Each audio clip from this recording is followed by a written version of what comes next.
জিয়া হত্যা মামলার পলাতক আসামি সাবেক সেনা কর্মকর্তা মুজাফফর গ্রেফতার।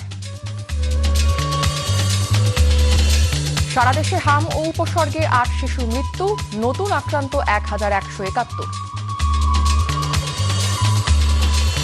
নরসিংদীতে সহপাঠীকে নদীতে ডুবতে দেখে বাঁচানোর চেষ্টা, একসঙ্গে ৪ শিশুর মৃত্যু।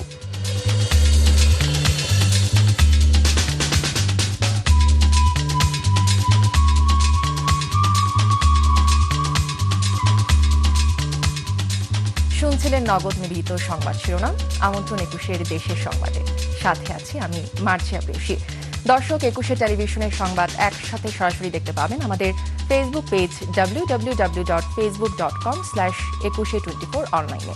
এছাড়া সাবস্ক্রাইব করতে পারেন www.youtube.com/@21etv চ্যানেলে।